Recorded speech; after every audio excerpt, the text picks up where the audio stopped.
enjoy the show. I'll be introducing the DM in a second. He is the Lord of the Dice, the NPC Puppet Master, the narrator extreme. In fact, he is so good at narrating that Morgan Freeman asked him to narrate his life.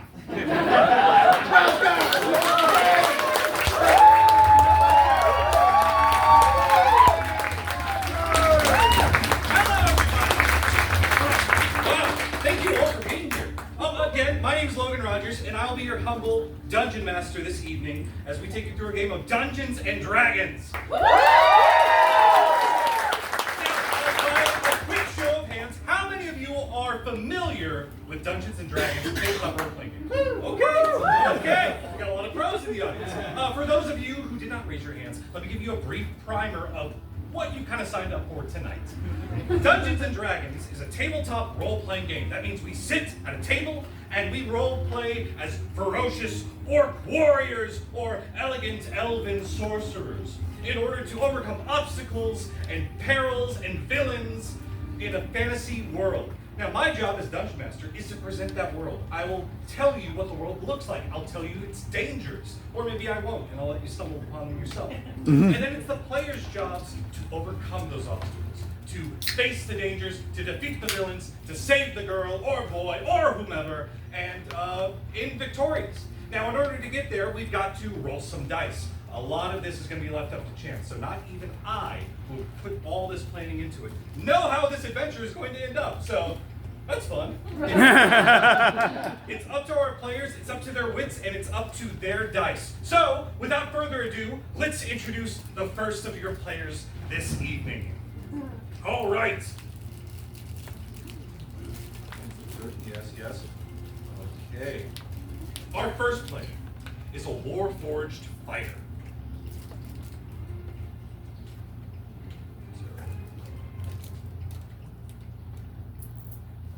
This Warforged fighter hails from a long-lost empire where they were made for war. Their metal body honed to a fine point to deliver justice to the empire's enemies. However, that war ended long ago, before anyone can remember. And now this Warforged seeks a new purpose in life. As they sat pondering this purpose and roots grew up around their body, they befriended some birds and the local wildlife. And now they've made it their mission to protect those small things that just can't protect themselves. I'd like to introduce Katie Otten as Bird.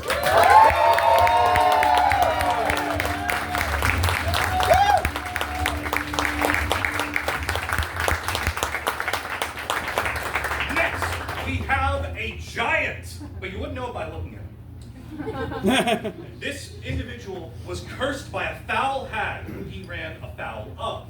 The hag in question then cursed him to be of a more diminutive size, that of a dwarf.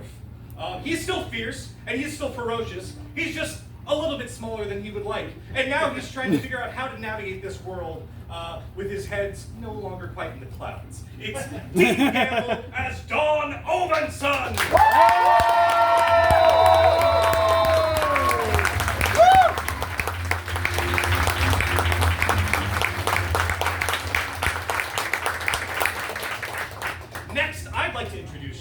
To an orcish war chieftain's son who abhors violence. He was sent into the realms of man and civilization to conquer, but instead he found that he fell in love with their ways instead. And so now he's trying to navigate his learned culture and history with the new things he's discovering out in the world. It's Tim Crabb as Garuk, Bonecrusher!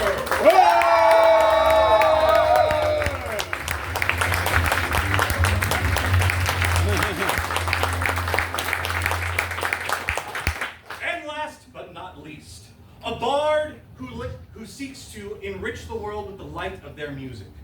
They caught the eye of one of the witches of the Hourglass Coven and soon fell into their snare. However, they cut their strings, they ran forth, albeit with some gaps in their memory. But they're trying to forge a new path and ensure that music brings joy to all who can hear it, with a bit of dazzle and glamour at the side. Last but not least, it is Angel Reilly as Coda!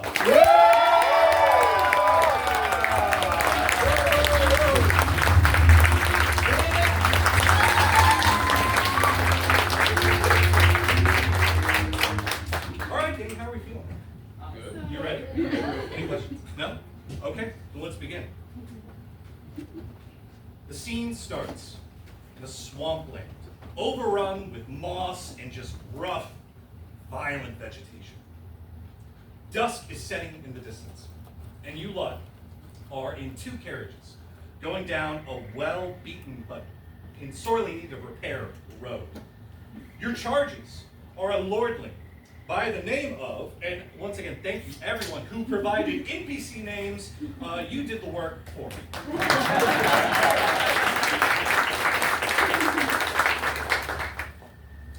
Your charge this evening is one Wilson Grimblewalk, a lord from across the seas.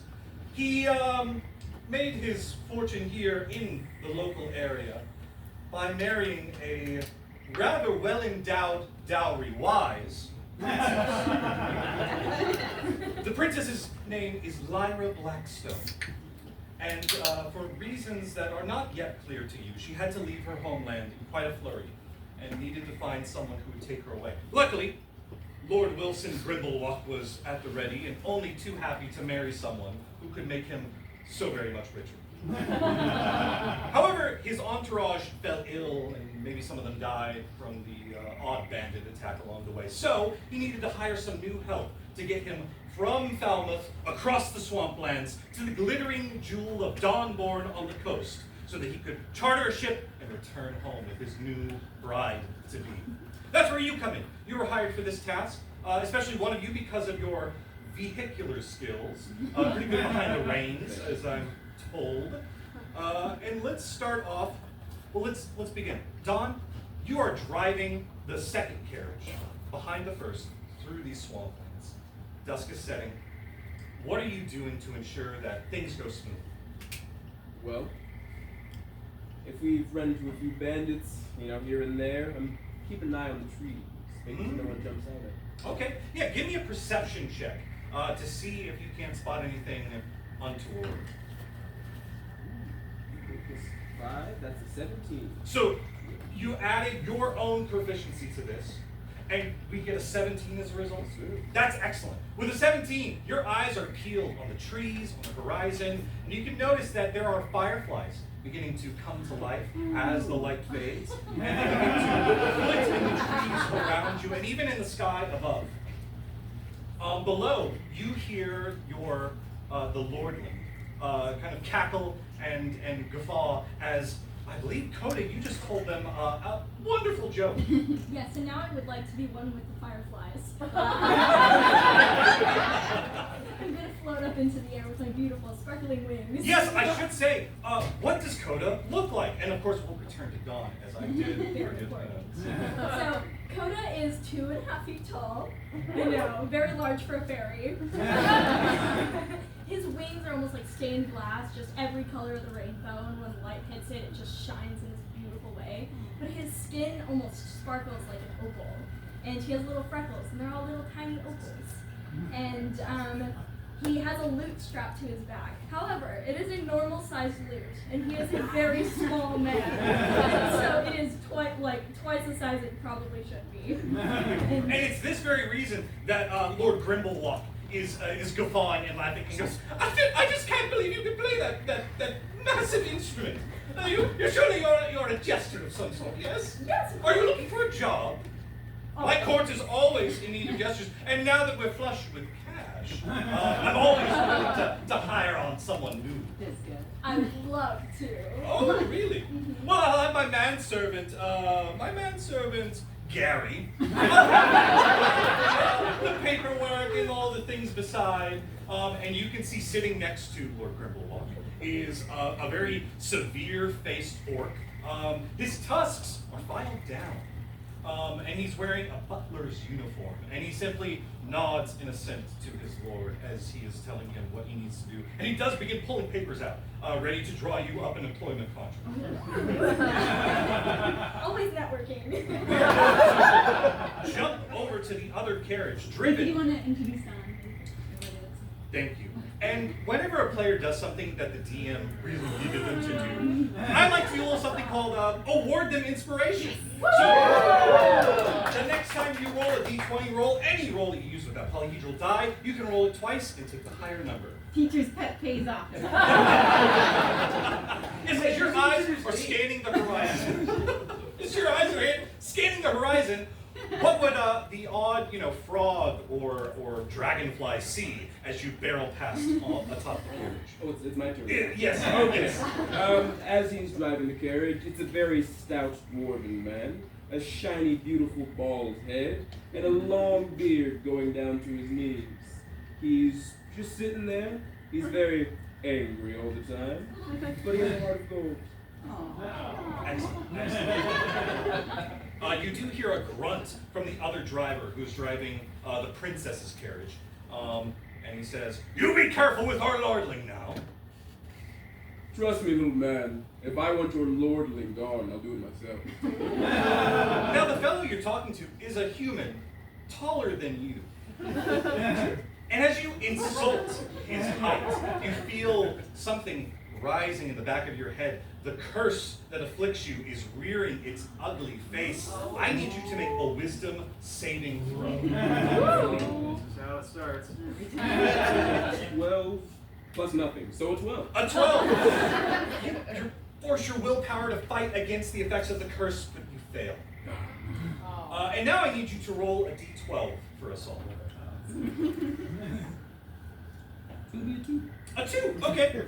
It's pretty hard to notice, but as you insult the height of this other person, you do find your own height shrink by 2 inches. So I think for anyone taking track at home, that brings us to 3'5". 3'3". 3'3". Excellent. We're going to jump over to the princess's carriage. On the back of this carriage is riding a massive treasure chest that contains all of the treasures of her kingdom, essentially.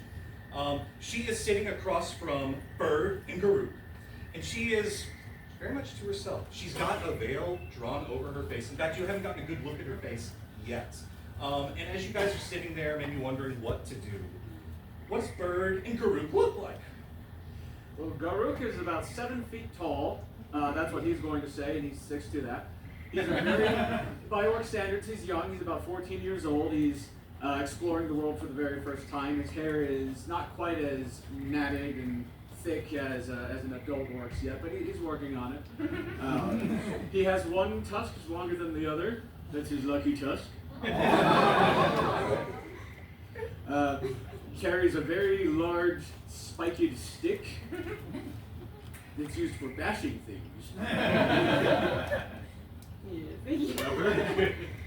Bird is also about 6'5" and like 600 pounds of metal and steel. And there's trees, like roots growing up through him because he sat for many, many years. And so he's part wood, part metal. And I imagine that in this poor carriage, it's like leaning to one side. Oh, yeah. It's like, oh, they're struggling. You can hear the wheels creak and groan under the weight. And if this poor lady's been quiet this whole time, I think after a long silence, Bird would open up his rib cage. He like takes the stick out and opens it up where he's hollowed it out to make room for mini birds. There's 4 of them in there, but he takes out one in particular and he just says, "You like bird?" The princess kind of like, her head goes towards you. She doesn't say anything. And she goes, I do like birds. You notice the voice that's coming from her is not like the demure voice you'd expect from a princess. The princess is a bit gruff. It's a bit almost reptilian. You can pedal bird, pair it gently. I promise not to eat it. As she extends a hand out, you see claws coming off the end of scaled red fingers. I start to like. She sees your hesitation and she pulls back and she goes, "I'm sorry, I did not mean to frighten you." It's okay. Birds very startled sometimes by creatures such as you, maybe. Well, and she pulls back her veil and you see, pretty elegant yet sharp dragonborn features.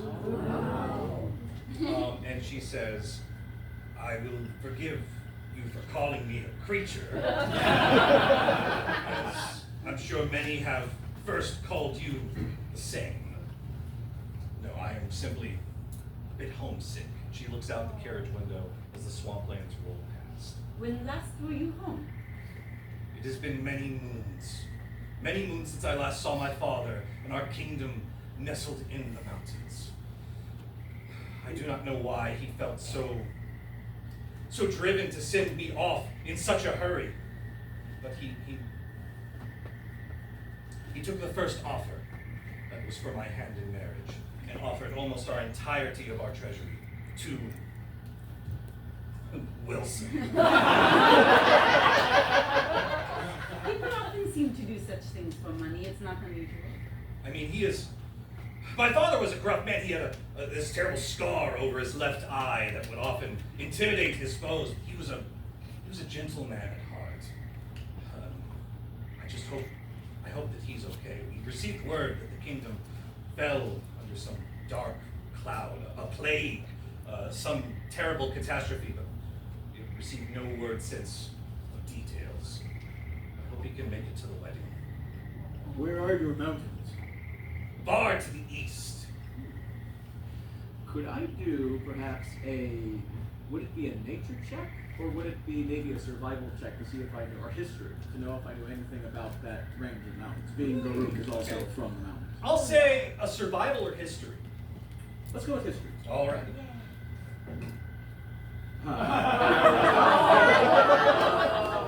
I have a 6. A 6? I mean, you know there are mountains in that direction. Absolutely. Absolutely. I am mostly okay. My father did promise me that we would see each other again. He was very cryptic about it. It's at this moment that you see the carriage driver in front of you pull to a stop. Or rather, no, you're in front, aren't you? Yeah, you see that the road in front of you is barred. There are logs covering the road. I need you to make a check to ensure that you do not run into it with your carriage as you leave the charge. Now, you're proficient with vehicles. So, roll me a d20, add your proficiency bonus, and we'll see what we get. That's an 8. Plus 3 for 11. An 11! Not quite good enough. You pull back the reins, attempting to, keep the steeds from running right into it. But in doing so, the slick mud beneath their hooves begins to slip, and it kind of sends them teetering off. And the Can I cast Druidcraft and have vines and stuff reach out from the ground and grab the horses' hooves that are sliding forward? Ooh, okay. Yeah. I think you are acting through your vines in this moment. So let's have a dexterity check. That's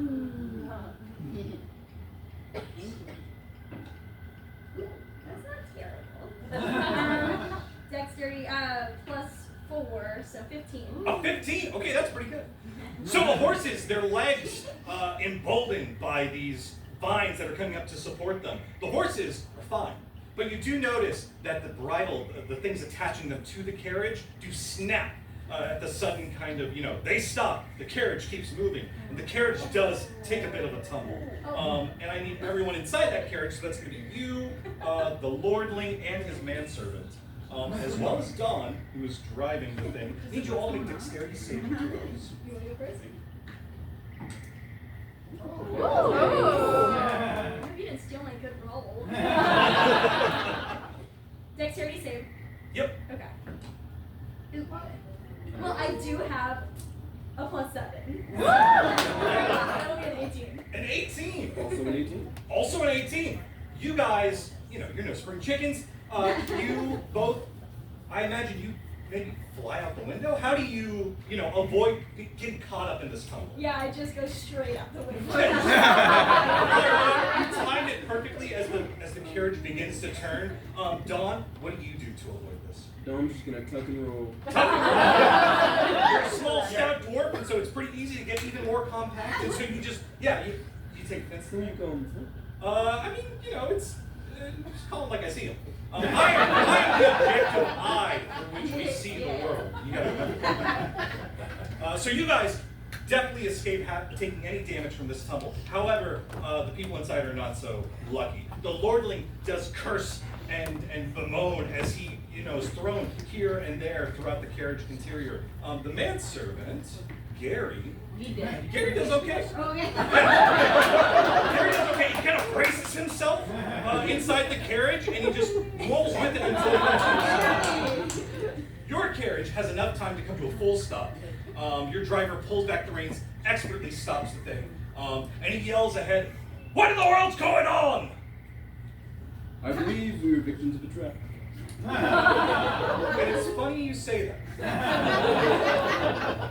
Your eyes probably are darting around trying to see ambush, anything like that. And since you rolled a 17 with your perception check earlier, you notice some of those fireflies you saw in the sky getting closer. And they're quite numerous.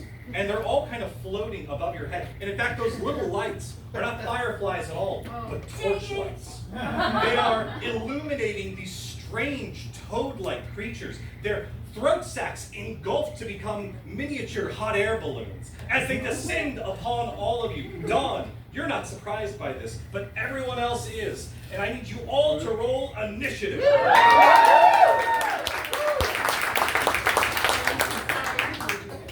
Okay, 6 minus 1 is 5. Okay, so it's gonna take you a while to catch up. Okay. 5 plus 1 is a 6. That's one better than Bird. How we do? I had a 7 plus 5, math, 12. What? A 7. You can't win them all. Okay, so as these strange frog-like beings descend upon you, they land on the ground, they land on the toppled caravan, and you see them pull out short swords and cry aloud, "Ho! For the glory of the Crow King!" And they just begin going to town. The first one is, he's kind of tall and lanky, and he is going to go after, see, you're outside. You guys are still inside the carriage. Noted. So they're probably going to go for Dawn. So this guy is going to jump over to you, kind of size you up, and he sees, where's your dwarven throwing hammer at the moment? It's right on my side. Where do It's right on your side. This guy's about 10 feet from you, and you see, like, kind of gets ready, and he shoots forth his tongue, trying to grab onto your hammer. Oh. I need a dexterity saving throw to see if it stays. We have advantage on those. Oh, well, la-di-da. That's better. 14. A 14 will do it. This frog attempts to latch on to your dwarven thrower, but instead finds themselves pulled towards you, and now they are right up in your face, and they've fallen over. They are prone.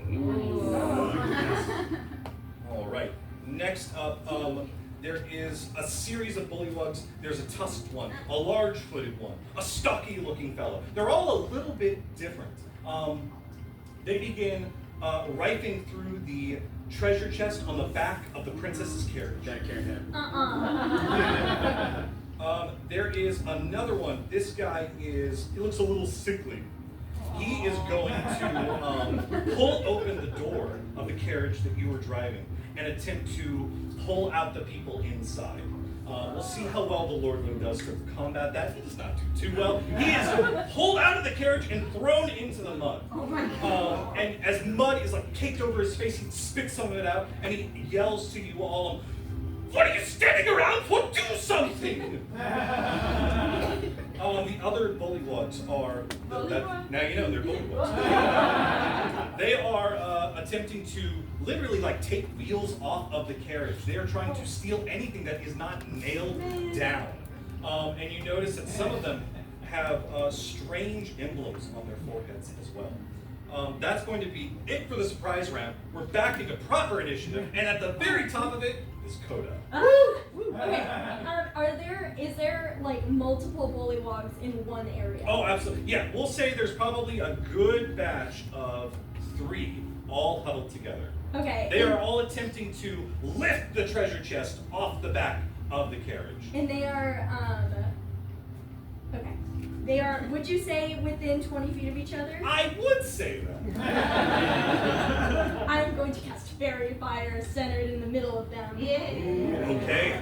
Fairy Fire. So what does that do? What does it look like? So I reach my hands out and take all the sparkles off of me and throw them forward.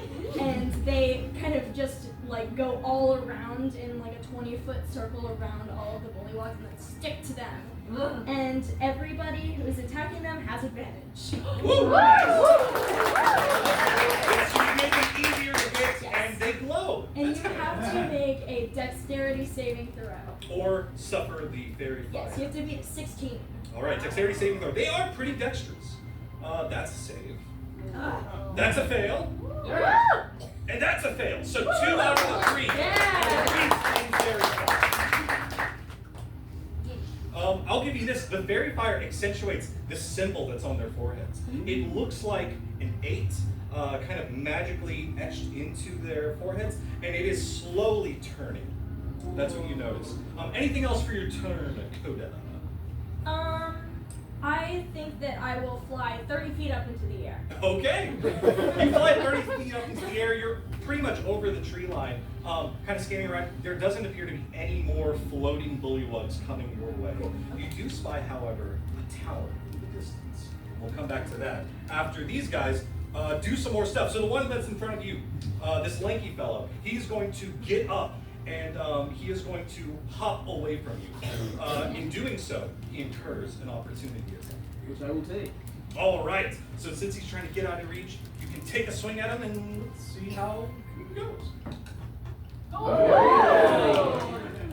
That is a 17 plus 10. Oh, yeah.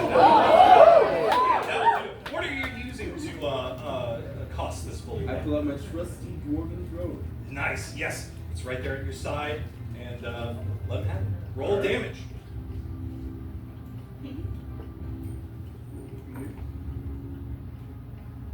It's going to come out to 14 damage. Holy smokes. Okay, what does it look like as you decimate this bully? I think we'll call Whack-a-Frog. I think we'll shake it right over his head. Yeah, you bring your hammer, it goes down, he squishes, like, comically. But you notice, like, there's no viscera, there's no blood, there's no bone. Instead, you hear him go, "Oh, great, not again."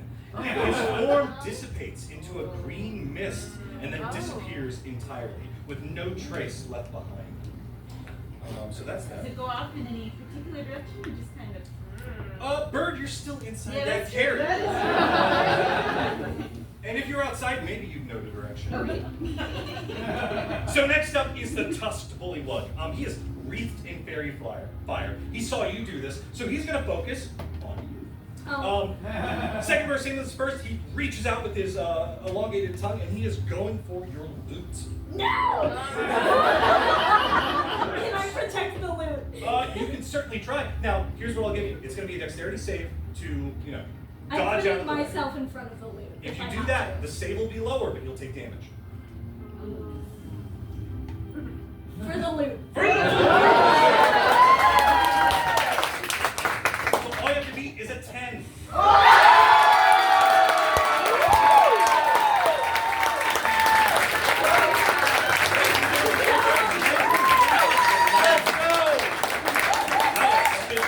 So not only are you able to, what are you doing? You're protecting your body. You're not going to take any damage.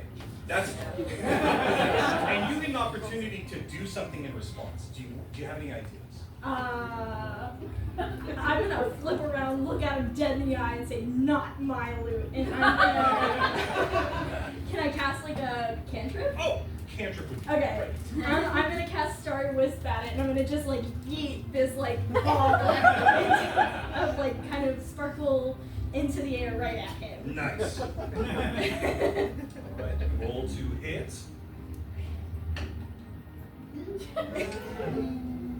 Plus 8, so 17. Oh yeah, 17 will do it. Your starry whips go, they connect with your target. Now let's see how much damage. Yes. And then next up in initiative, just so you'll know, Dawn, you're on deck. Ooh, that's gonna be 7 damage. Okay, 7 damage. He's looked worse, but he is still on his feet. And it's clear, like, he's looking at you warily. I just Probably not going to realized try that again. it's two. Oh, 2? Oh, okay. So plus 4, so it's 11. 11! Okay, yeah. He's really not looking good. All right. There are 4 bullywugs attempting to take the treasure chest off the back of the princess's wagon. Let's see how well they do. They need to make strength checks, and they're doing pretty well. That was a natural 20. Okay, yeah, I'm going to say they have no issue. All 4 of these bullywugs work in unison. They heap and they pull the treasure chest off. It goes to the ground with a plop. Maybe the chest lid falls open a little bit. Some gems and jewels flitter out. And you see they're on both sides. There's 2 on this side, 2 on this side of the chest. And then the 2 look at each other, and they headbutt each other. You see that the symbols in their foreheads begin to spin rapidly, and something is about to happen. What exactly?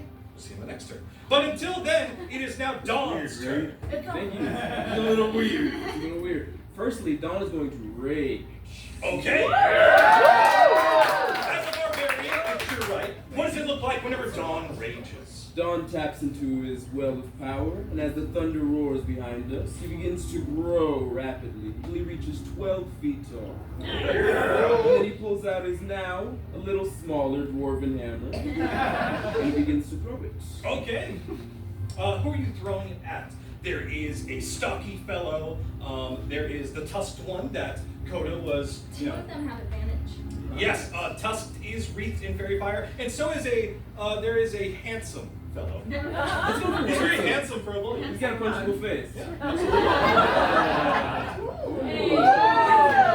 For 29. Oh my god. Yeah. Say less. Just roll that damage. Sir.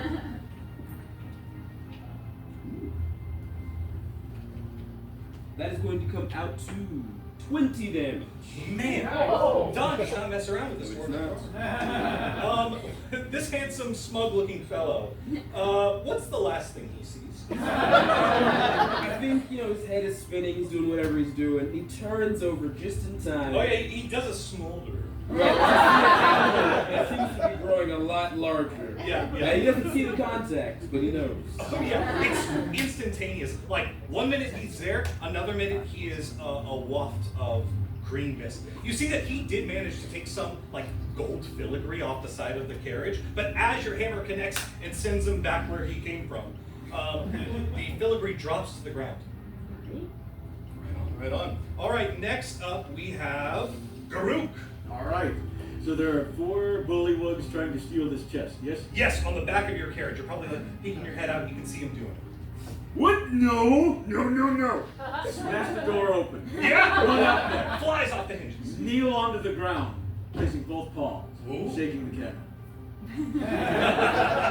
As I do this, I'm casting a 3rd level spike growth. Okay. 20-foot radius. The vines and the natural arborage of this swampland begin to become barred.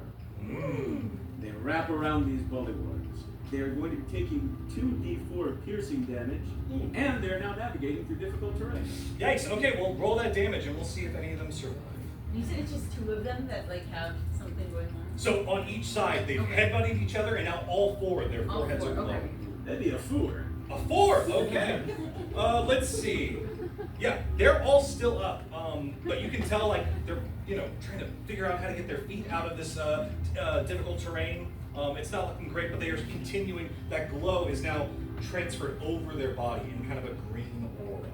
This is not good. Yes. No, anything else? No, that's it. Oh, that's it.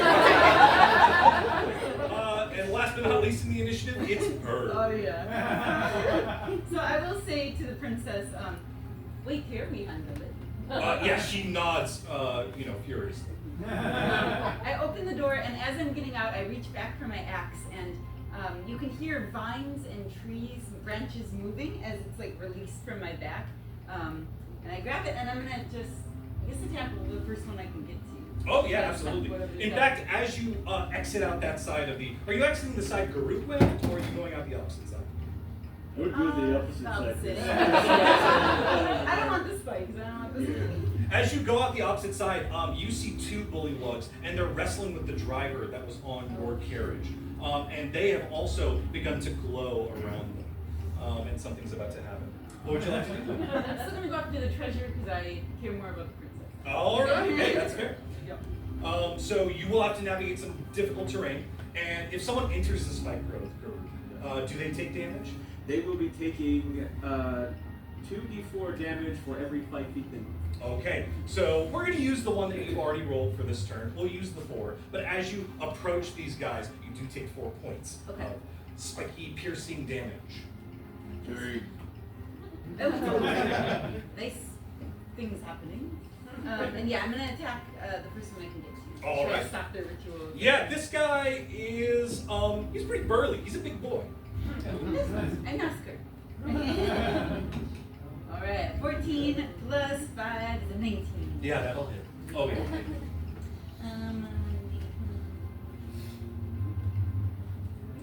This guy's eyes go wide as your great axe is aiming right for him. 8 slashing damage. Okay.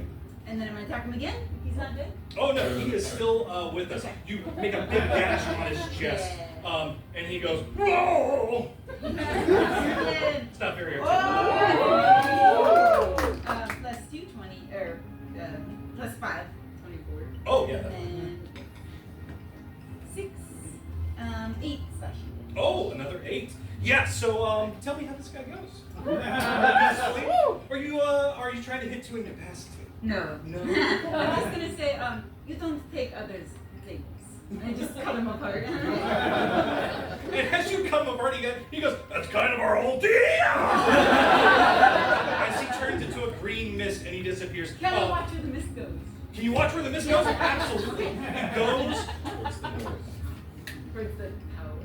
Do you know where the tower is? You mentioned the tower. I did. I can see it. Coda saw the tower. Okay. If you want to fly 30 feet up in the air, Gotcha. but yes, to the north. And Coda, you did note that tower, yeah, that's to the north. All I right. see the smoke though. Do you see the smoke? Yeah, the whatever was traveling towards the north. You're probably a little wrapped up in your own little phrase. Okay. But in a moment, maybe you'll take someone down and you'll see where their smoke goes. So we're back at the top of the initiative. And at this moment, you see some of these, the 3 remaining bullywugs that are around the treasure chest. One of them jumps on top of it. And the other ones attempt to just pick up any loose treasure that fell out of the chest. As you see their bodies kind of disappear and everything that they're touching disappear along with them. And so the treasure has been absconded with. That brings us to Coda. What'd you get? I would like to use my bonus action to cast Mantle of Inspiration. Ooh. And what that does is it gives 8 temporary hit points to 5 creatures that I can see. So I'm going to do us 4 and the princess. Very nice. You do not see the princess. Oh, She's still in the carriage. Okay. The Then- lordling could use some help. I guess. He sees you beginning to cast a magic and he goes, "Oh yes, please protect me, wizard!" No, what about Gary? What about Gary? Just for Garrett, just because he's an orc, you don't help him. I Okay. guess because he got me a job or whatever. So y'all all have 8 temporary hit points. Ooh, okay. And you can use your reaction right now to move anywhere you want without opportunity attacks. Okay, so where do you guys want to move? We'll start with you, Doug. I'll make a beeline to the nearest bully wall. Okay, you make a beeline to. Handsome's gone. Sickly's still here. Yeah, you go towards Sickly. How about that? Yeah, sounds good. Sounds good. All right. How about you, Bird? Oh, Right now, you are kind of standing amongst where the treasure used to be. There's spike growth all around you.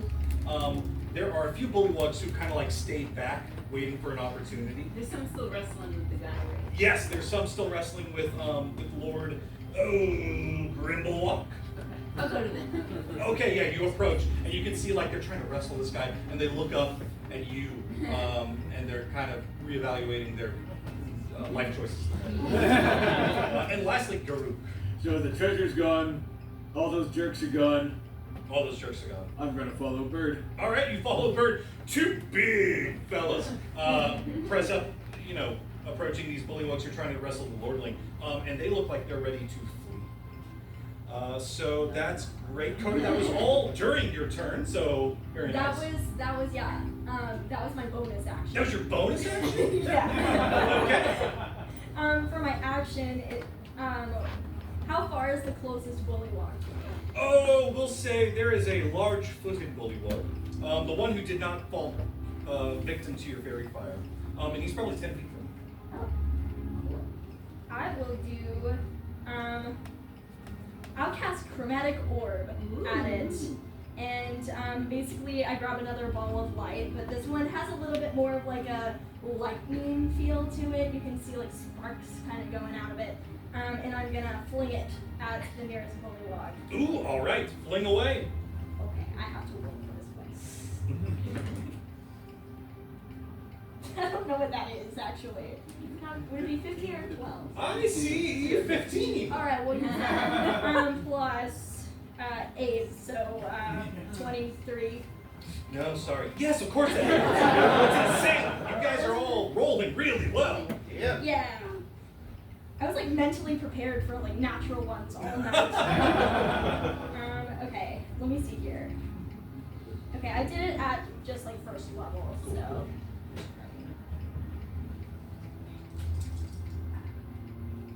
Ooh, that's 18 damage. Holy smokes! In spite of his large feet, he does not have a large pool of hit points. So as your chromatic orb descends upon him, how does it dispose of him? Oh, I think that the ball of light kind of just makes him disappear. Yeah! You see it like come close, he's kind of blinded by it, and he goes, "Mother!" And he is transported away somewhere hopefully better than this. All right. Anything else for your turn, Coda? That'll be it. Okay. Very good. These fellas that you guys are coming up to, they're surrounding the lordling. They all look scared as anything, and so they are going to drop the lordling and run like heck. That will give you an opportunity for an opportunity attack. Yeah, let's do it. One for each. 14 plus 5, 19. Hey, that would be a 15 to hit. Yeah, those both hit. 4 plus 2, 6 slashing damage. 6 slashing. And 10 bludgeoning. Okay. The one that you hit with 6, he is looking pretty bad, and he is like limping away at this point, but he's still making a break for it. The one that you hit with the 10 is no more. He was a tiny. This was probably one of the safest ones. And so like he's running and he sees you attacking him, he puts his arms up, and what do you do? Well, I want to take my big swing, and then as soon as I see him put the hands up, just in the pit of my stomach, there's like a, I'll follow through with it, but I'm gonna swing them.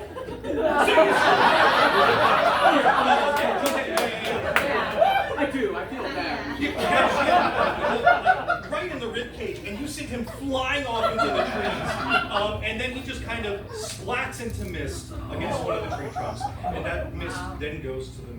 Damn it. I wanted to keep his skull.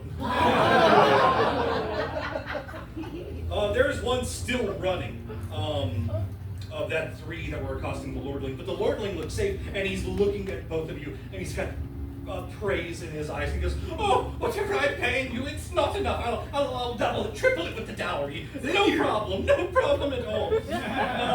Clearly he's not aware of recent happenings. Okay, next up, we have Dawn. Alright. Dawn, right now there's one running away into the distance. And right next to me is Sickly. Yes, there is a sickly right next to you. And they fly, right? They inflate themselves. It looks, well, none of them have used it to escape, so maybe it's more of a descent tactic than it is an ascent. Well, I'm gonna assume he's pretty aerodynamic. Okay. Okay, so what you like? Let's see what happens. We're gonna take Sickly and we're gonna aim right for the one that's running away. Right now, you're pretty tall. Pretty tall. So you pick up Sickly, who is naturally a small creature, and you're gonna lob him in the other one. Roll the dice.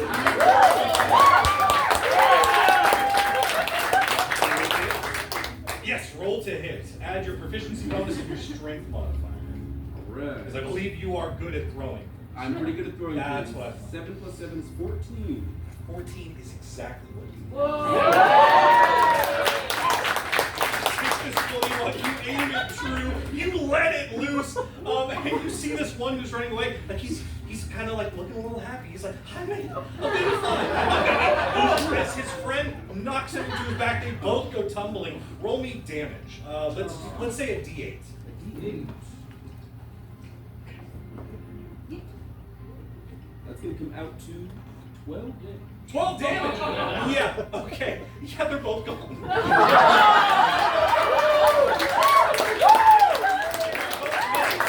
Sickly is gone like the instant he collides with his friend. And the one that was running, he's like, as his fingers turn to mist and it's... Don't mess with us, you know? At this point, it's time for the bullywugs who have yet to go. And you hear a screech from inside the carriage that you have left.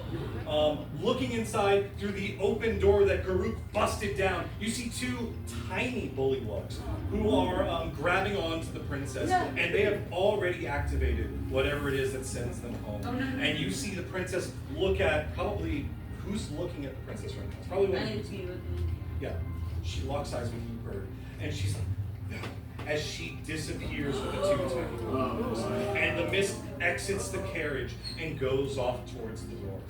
It's at this point that you realize there are no more bullywugs left. They're all gone one way or another. And the lordling kind of writes himself up and he goes, well, that wasn't so bad. We're out of initiative, we're out of combat. He's kind of like taking stock and he's like, oh, Gary, get this carriage back up and put the wheels back on, and maybe you, strong fellow, you could help Gary. Yes, and we'll be back on the road in no time. We just need to go around these logs. And and how did you all do back there? Oh, how's my blushing bride? She's doing fine. The treasure's gone though. What? She's gone as well. No, I don't care. What happened to the treasure? It floated away, I think. Treasure doesn't just float away. What those frogs did. What did you do? Sorry, the frogs floated away with my treasure. Yes, into the mist. Did you not Then see go it? get it! It went that way. What do you think I hired you for? I'm going to talk to you pay for this. You can't have This is too much negligence. Without your money, you can't really make a lot of requests of us. That's right. You can't get my pay if I'm not getting paid. I'm sorry, I can make whatever requests I want of you.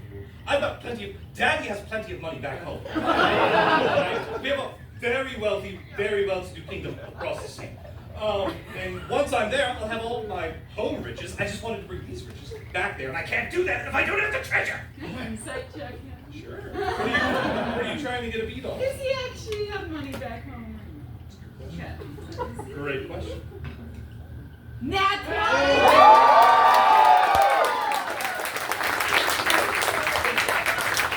He was born on an island nation.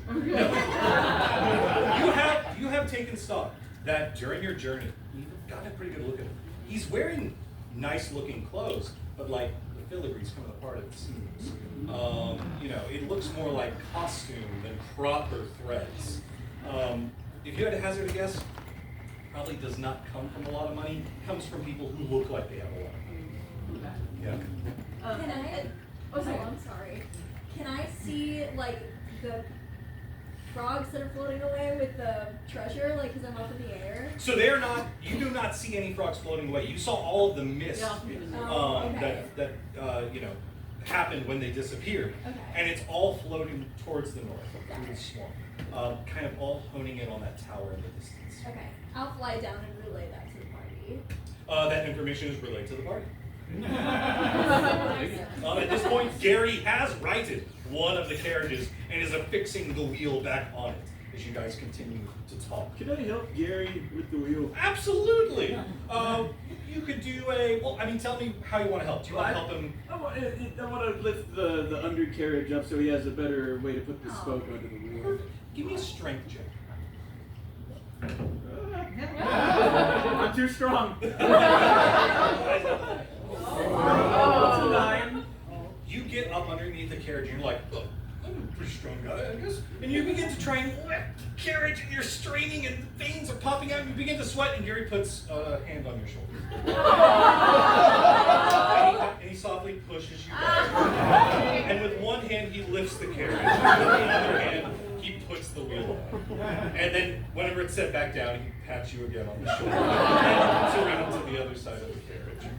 I cast bardic inspiration on Guru to make it feel better. I mean, how do you cast your bardic inspiration? Well, how about I show you? For those of you who don't remember, Coda is a bard, and what bard is complete without their instruments? Let's see here.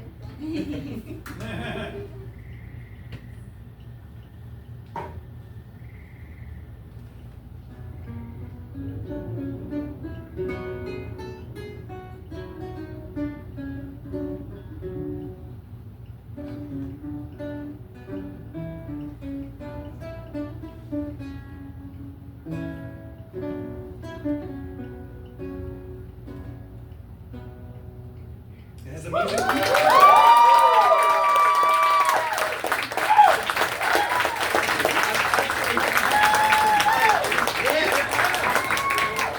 The music, you can almost see it glide through the air, rest around your shoulders, kind of embody itself inside of you, and you now have, what is it, an extra D8 Yes. to use on an ability check of your choosing.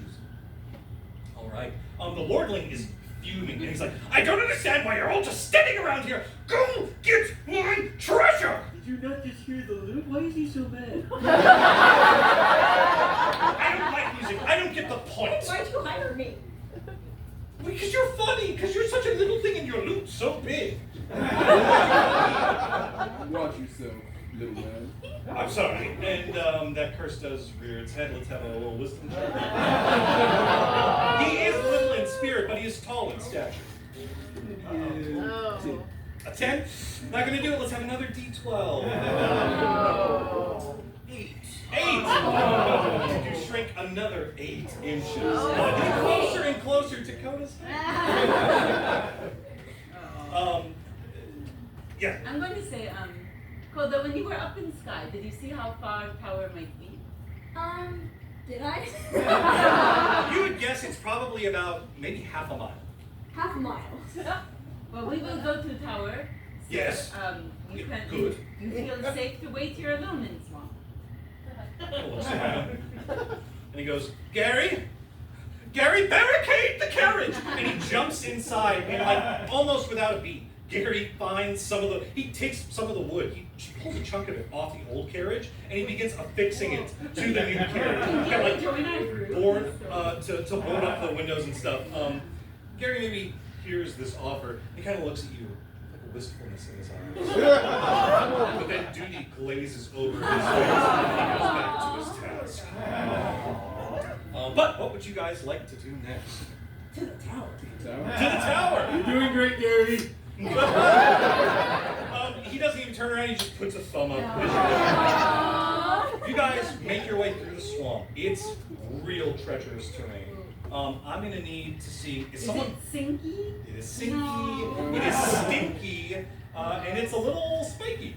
So one of you is gonna need to guide the rest through these swamps. I fly forward and just kind of try to I was guide born in this them. muck. I can do it. Oh, Okay, so maybe by your powers combined, with your assistance, with Coda's assistance, let's have Garuk roll a survival check with advantage. Great. Ooh.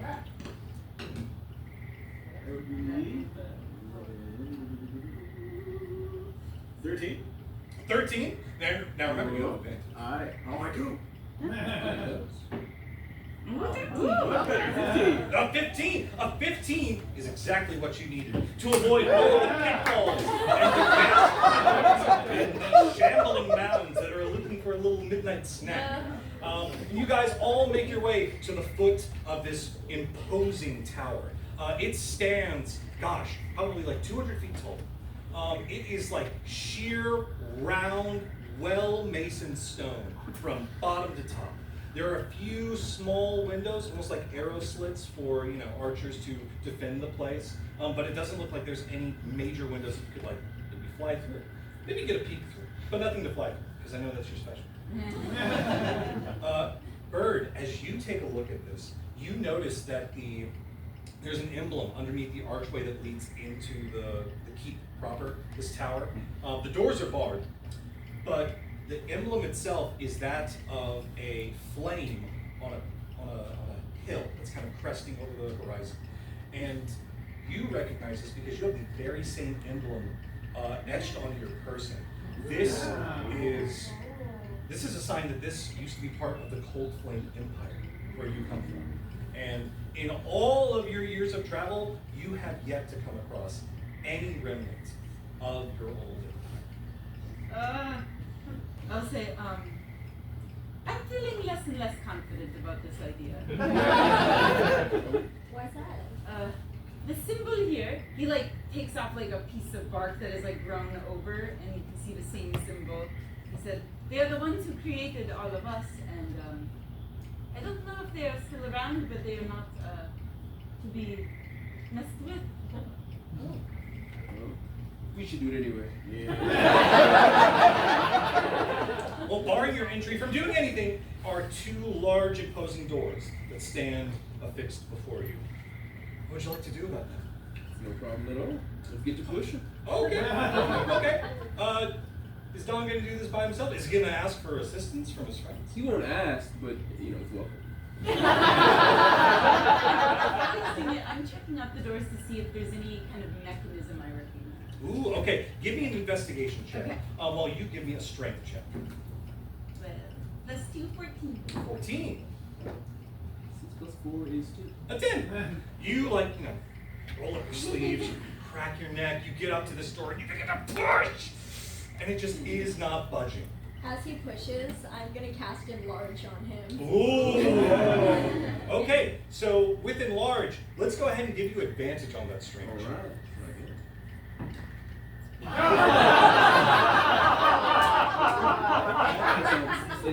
Okay, stays at 10. You are enlarged, and even though you're stronger, it's no good. It will not budge at all. With a I'm disappointed in you. yes, it's 14. With a 14, you begin looking around the edges, looking at the seam of this door, and you do see a telltale sign of a lock. And in fact, this is a lock that was made for Warforged to be able to open. You have a flash of a memory that you've forgotten, where you can turn your hand into a different shape that would match the shape. I'm gonna do that. You do that. You feel a jolt as the life force inside of you almost kind of echoes and vibrates throughout, and then you see kind of a blue flash go over the door emanating from that lock. Then you hear the doors begin to creak and open as the interior of the tower makes itself known to you all. I loosened it. Yeah, absolutely. Absolutely. Yeah, and everybody knows it, right? Okay, great. You did a great job. Thank you. You guys enter the first layer of this tower. This room is not very much adorned. There are a couple of tables, a couple of chairs. There are sconces on the walls, and so it is lit inside of here. And you see that there is, one of the tables has a little sign written very poorly in bad common, and it says, orientation. And you see there are documents on the table. You see at the far end of this room, there is a spiral staircase that leads up. What would you like to do? What is an orientation? Usually it tells you what direction you are. Can I read that and see if it's just spelled wrong or if it, why I would say that? I mean, it is spelled wrong, for sure. If they're trying to go for the word orientation, they've missed the mark. It's like in college. And if it's a direction, maybe it's up. And Garuk starts going up the staircase. Okay, Garuk starts going up the staircase. You see your orc friend leading the charge. What do you all do? Be careful, there could be traps as we go. Well, in that case, I would like to cast Find Traps at level 2. Yeah! So what's your focus? This level, the stairs? Well, now that Bird said something, first I look down, and then I'm looking around the bottom of the room, and then I look up. Mainly, I'm just looking out for anything that's out of the ordinary looking around. And on this level, you don't see anything that catches your eye. Your trap sense, we'll call it, does kind of ping a little bit further up on the next layer above you. I think you might be right. He just goes. And goes up to the next layer. Do you guys follow suit? Yeah. All right. You pass by the orientation table. Neither are you giving it a second glance as you brazenly charge up. And what you see next is... Wait, hold on. Oh my gosh. Oh, I'm so sorry, everybody. It sounds like I just got word there's an owl bear in the green room. Ooh, this is not good. These guys, unfortunately, the only people equipped to deal with that. So we're going to go handle that. You guys take a quick break. We'll be back in 10 to 15 minutes, and we'll let you know how it goes.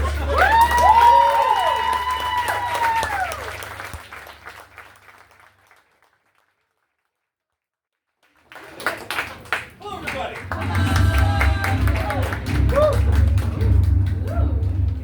Right. That's false advertising there, you know. That was neither an owl nor a bear. No, it was a giant monster of some description. I think we just got a guy. I think it's just a guy wandered in. I said there was going to be monster slaying in Dungeons and Dragons. All right, let's pick up where we left off. You guys were going to the next level of the tower, and as you arrive, you see a disheveled workshop. There are small little things, little machinations, automaton made of like tin and wood scattered about. You see workbenches, you see barrels full of resources.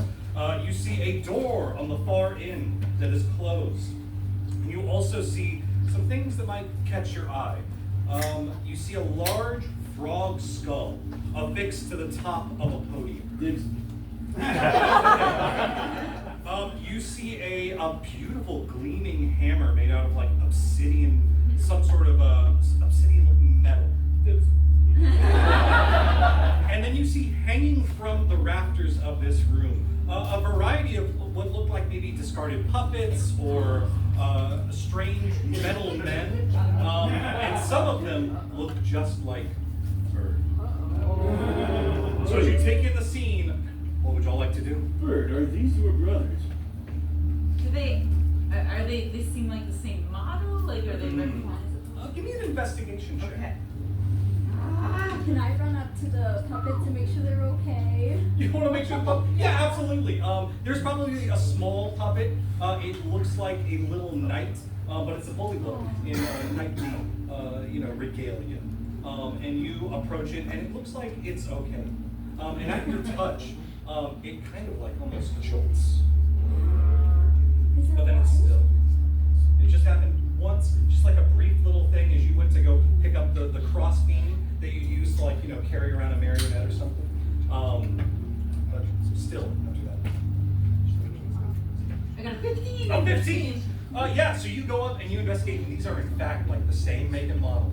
However, these have, seen better days than you got to see.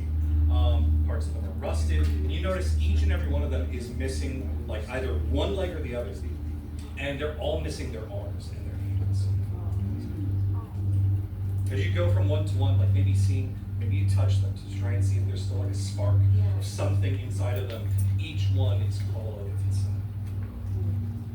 I don't know what happened here in this tower, but I'm not very excited about it. What would the rest of you like to do? I'll turn to the rest of them. Does anybody feel like this is some kind of trap? No? Do I have the tinglies from earlier? The tinglies are going off all over this room. Oh, hardcore. What about the hammer? Is the hammer tingling? Is the hammer tingly? The room is tingling. Yeah, probably, yes. Is there anybody watching us? It's a good question. Give me a perception check. I'm already shaking. Not gonna be good, y'all. 5. It feels like people are watching you, if only because all of these hanging warforged and the small puppets littering the ground, some of their heads are askew and maybe looking your direction with their dead little eyes. But it doesn't seem like anything alive is looking at you. Well, we're good for now, y'all. So, this skull, Uh-huh.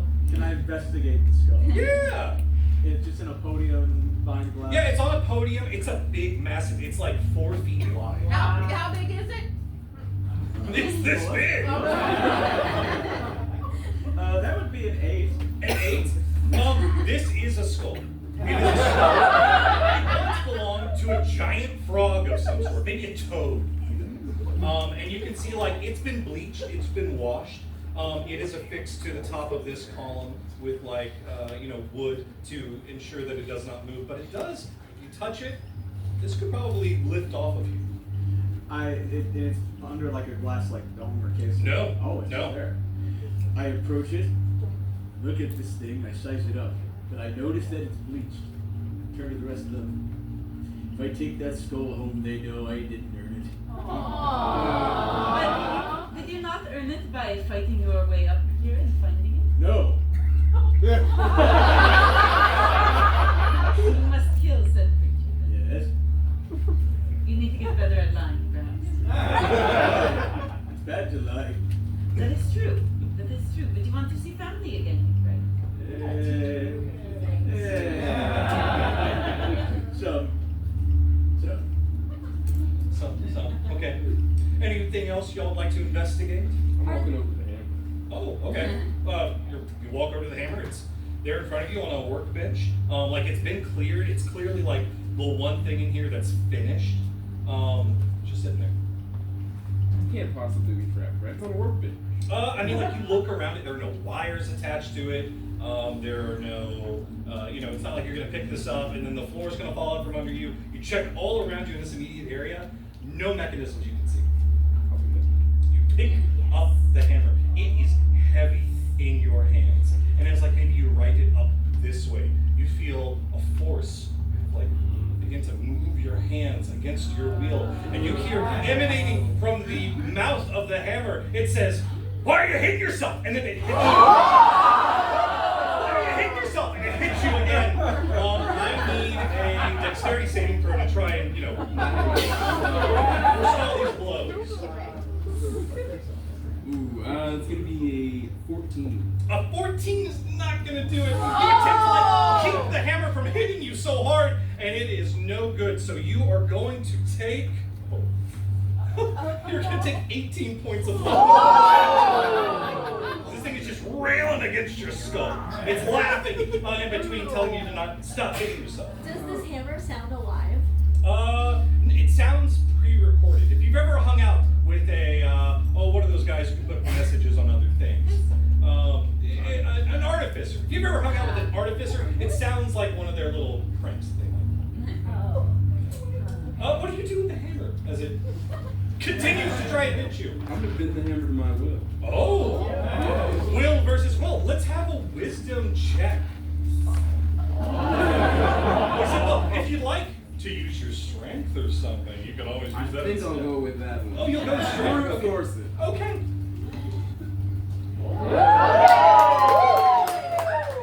22. The hammer, I don't think, no.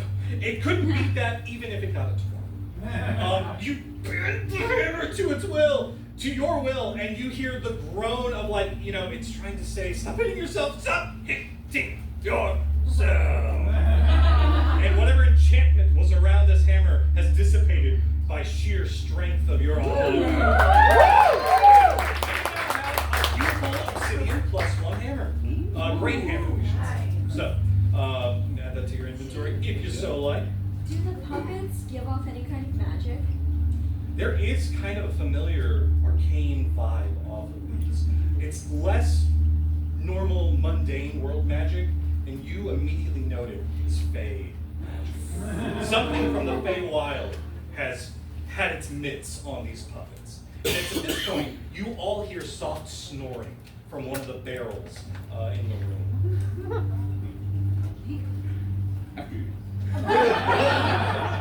Okay. Very begrudgingly, I look over into the barrel. The barrel is shut. There is a lid on top of it. Though not like a lid that's been set and you'd have to pry open. It's more like a lid that you could lift off with your hands. If you want.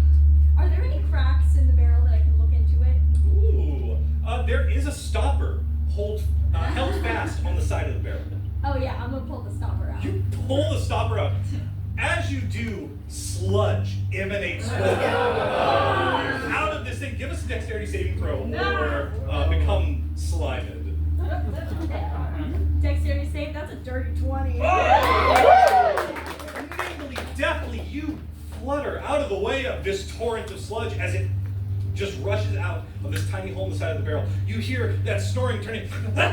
What's going on? And you see the lid begin to shake and tumble, and then something inside pushes it off and crawls its way out. It is not a bullywug, but it does have green, slimy skin. It looks like maybe a gnome, kind of a lanky gnome. He's got like padded fingers. He's got big, bulging eyes, but a gnome nonetheless. Pardon me. He groggily, kind of blinks his eyes in sequence, and he looks around and he goes, What's going on? Are you you're not men of the Craw King. Are you initiates? Have you come to join under his great banner? Give me a second. And he pulls himself out of the barrel, plops onto the ground, covered in sludge.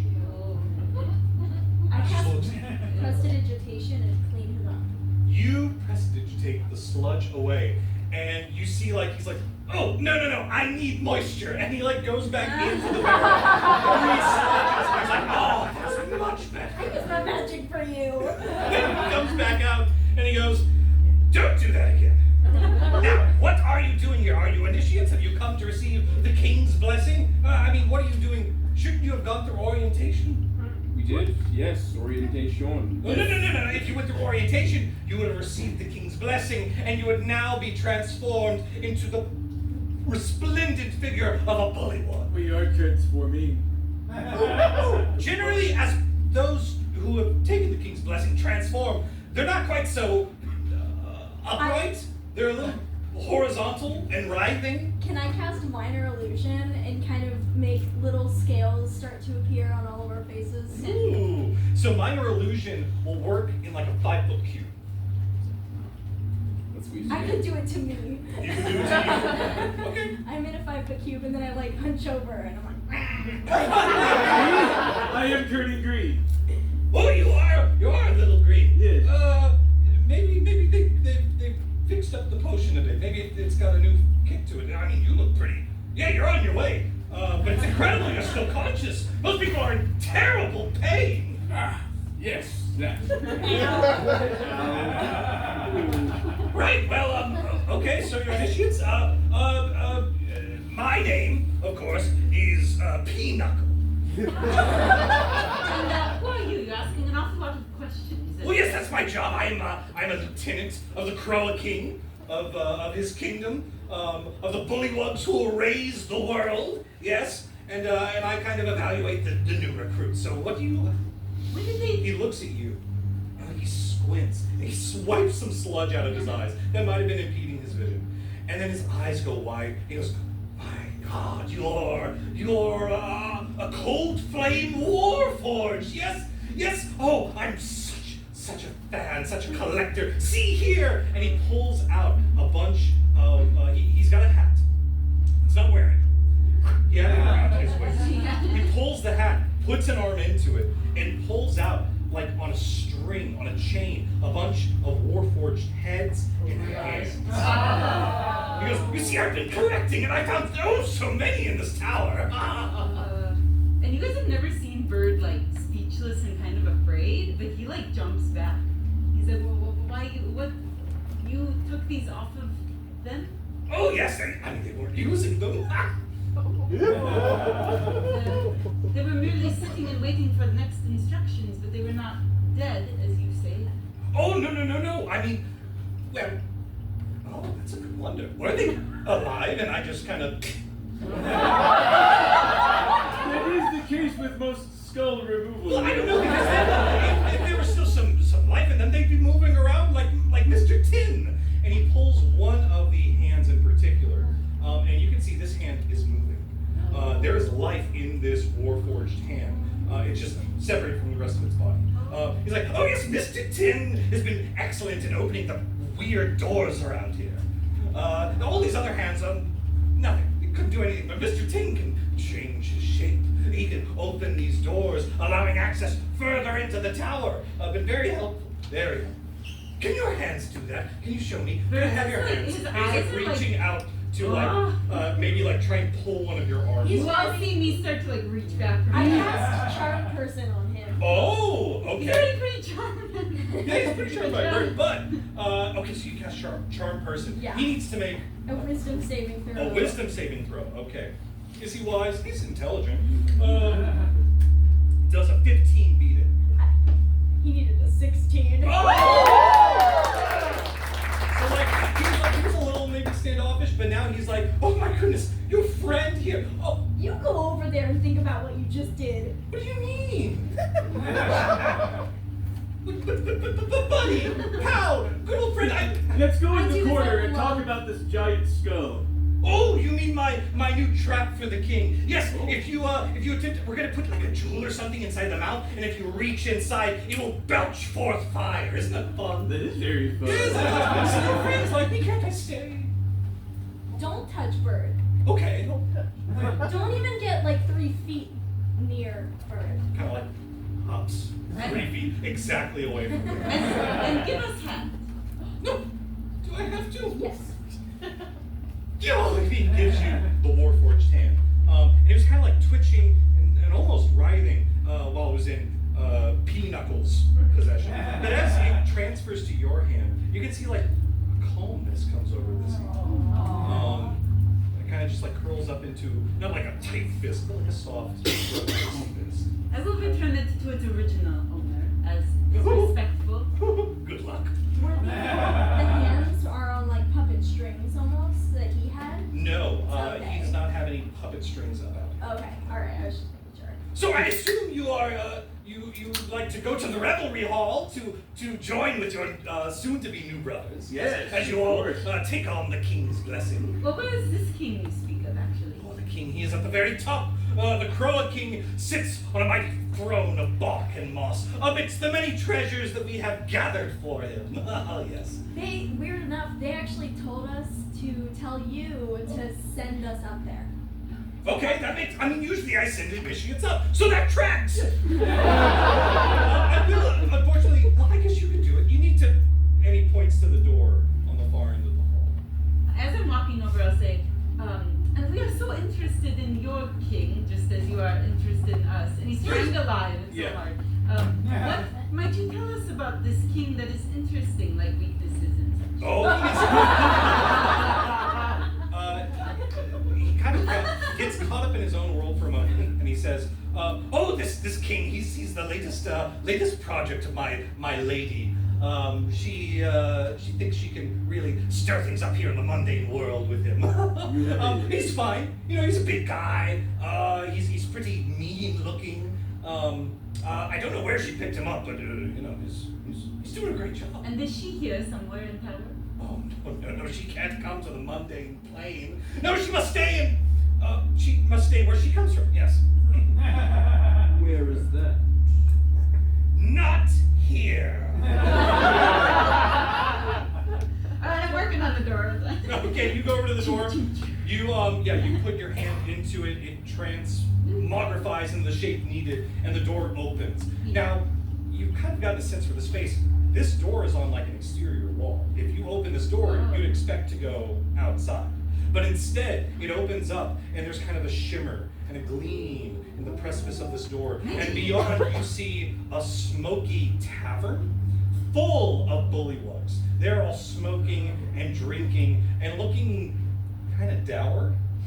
Off in the corner, you see like cots and beds, and you see a bunch of them are gathered around one in particular. And you see there is a large set of doors at the very end of this tavern room beyond. Would I recognize this door as like a portal to another plane? This does not give that vibe. Normally, at least in your experience, planar portals are a little less easy to opt in or out of. Okay. And then Pinochle says, and enjoy. Hopefully, if the rioting does start and the pain does happen, you're one of the lucky 1 in 8 who survives. Lovely. Coda and You don't look very bullywuggish. Are you sure you don't need another dose? I'm sure I've got one around here somewhere. Ribbit. Ribbit. Yes, I've got no qualms about that one, but you maybe 2 doses. You're a stout dwarf fellow. In spite of your size, I'm sure it takes quite a bit to affect your constitution, eh? So why don't I pack him on the road? Oh, okay. Hey, great idea. Maybe you can give them out to any people you bring back, as we abduct people off the road and add to the great Croa King's bastion. I've got a couple, and he hands you 3 little vials of like swirling green, almost like with streaks of red throughout it, liquid. And these cause writhing pain. Oh, writhing pain, yes. In excruciating agony, but at the end of it, you'll be transformed into a being you could not even fathom for its sheer slime and grime, warts and all. You'll be beautiful. I can tell, you're going to turn into a beautiful bullywug. Thank you. You're welcome. And maybe one day you could, all join me again after your campaign here in the mundane world, and we can all bask in my lady's greatness. Where Maybe does she even give you this a go, actually? Well, this goes up. I know it looks like it goes forward, but it actually goes up. It's a portal. Oh, Yes. I walked through the portal. You walk through the portal, and you enter this smoky tavern space. The air is thick with not just smoke as it looked, but it's also like a tinge of like swamp gas, and it burns at your lungs. I need a Constitution saving throw from anyone except for Bird, because robot. Not really. Who enters this place? Ooh. I can guess with it. And Logan, I want to ask one thing before I leave. Is that okay? No. Oh, I do have an hold that thought inspiration. as you all enter that tavern. Bird, you're the last to leave this room. Pinochle is staying behind. He's kind of going back and like maybe putting his barrel back And I together. sort of like stop in the doorway and turn to him and say, why do you all choose this tower in particular? Not a lot of things seem to stay upright or unweathered in this beautiful murky swamp, which we oh so love. This tower, however, has seemed to withstand the test of time, so we figured, hey, why not? How thoughtful. Yeah, thank you. And then he just goes, Say hello to the Croa King for me! And he goes back to his things. As you all leave that room, the door closes behind you. And let's see how your lungs do with all this swamp gas and smoke. I got a dirty 20. Ooh, okay. Tell me how Coda in particular avoids the effects. I think that I just pull my shirt over my head. Pull your shirt over your head. Maybe you even like fly above the layer Oh, of yeah. smoke. You know, there's a bit of strata in here. And okay. wait, Logan, what about the birds? Oh, no! I mean, as you enter, do you do anything? As you see the smoke kind of curling around? I'm gonna try to like take like my bag and like plug up any hole that I can in the wood. Just like Ooh, okay. try. Yeah. 'Cause I know we're going through quick. I think this isn't your first rodeo, Yeah. being in a place that's not good for birds. And so you're able to plug up your holes Okay. pretty well. Now they do have limited air in Yes. there, but So I'm gonna go. they're okay. Okay. How did we do, Don? We got a 15. A 15, your dwarven constitution. The smoke is not. You could inhale the smoke day in, night out. You're in. Smells better than Smells great. Oh yeah. It's got a je ne sais quoi to it. Yeah. And In Garuk's overconfidence of being born and raised around swamp and mire, I didn't think that this would be all that bad, but it stinks. Deep inhale. It stinks. yeah, it's pretty bad, and you end up taking, as it burns your lungs, Oh. you take 11 points of poison damage. And you can feel your senses are a little addled. The longer you stay in this room, likely the harder it will be to do tasks that would normally be easy. Yeah, I'm fine. Let us hurry through this room, I think. Yes. You see, as you all enter the room, all of the bullywugs in here like turn to look at the newcomers, and you see familiar faces. See that? I don't know. You see Lanky, you see Handsome, you see all of these fellows who you either dispatched or ran away from, or they ran away from you, and they all look at you, and they all go, "Hey, look, it's those people from the road! Are you here to join up?" Oh yeah. Yeah. Mhm. I mean, you're here to take the king's blessing willingly? Yep. I know they have like a recruitment drive or something going on, but like, no one's ever signed up. You took our treasure. It seemed like you were on the good side. You're here for the treasure. Well, if you want the treasure, you'll have to go through the Croa King. Good luck. Hey, you should mention that and I just start walking. Yeah, I'm going. Sorry, guys, you begin walking through this space, and you hear from the right where these cots were, and a group of bullywugs were gathered around one cot in particular. You hear coughing and wheezing, and you hear a familiar voice in writhing in pain mutter out, "Father, No. I just wanted to see him one last time." Coda. Oh my god, I just fly over to her so fast. You fly over, and as you go over the bullywugs who are all like around her, you can see like they've got concern in their eyes. They're looking at each other. They're like, "This one's not gonna make it." And you see halfway through a transformation, her beautiful dragon skin beginning to grow warts and green patches. Her stature becoming a little bit more squat, even though she retains like the sharp features of her face, almost like a horned toad.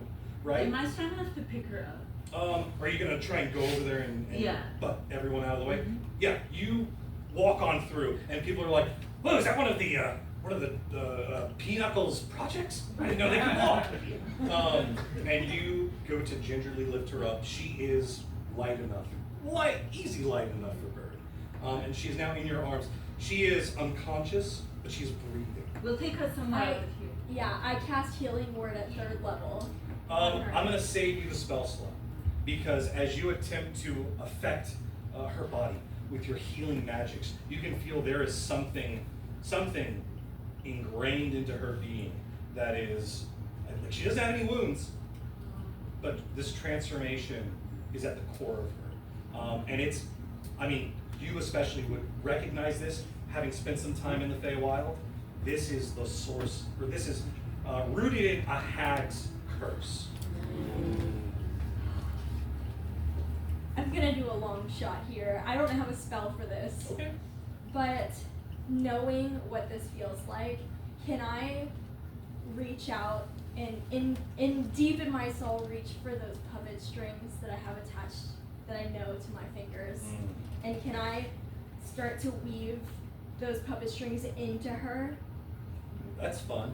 Let's have you do. I mean, you tell me, what do you think would work best for this? Arcana? Is this wisdom just straight up? Oh, this is a big Sleight of hand? That's interesting. No pressure. Can I Right. do performance for this? Perform? Absolutely.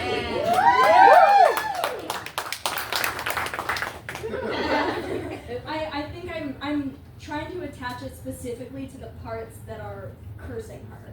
Specifically. Yeah. Okay. All right. It's gonna be hard. Well, as you are rolling, I would like to put a hand on your shoulder and cast guidance to give you a +1 on this roll. Ooh. All right. That's a plus a D4, right? That's yes, 1d4. Okay. All right. Very good. I have a plus 11. Add your D4. That's a, okay. Plus 2, so that's a 22. That's you can feel as you reach out and your puppety strings kind of emanate off the pricks of your fingers and go into the dragonborn princess. You can feel them latch onto something.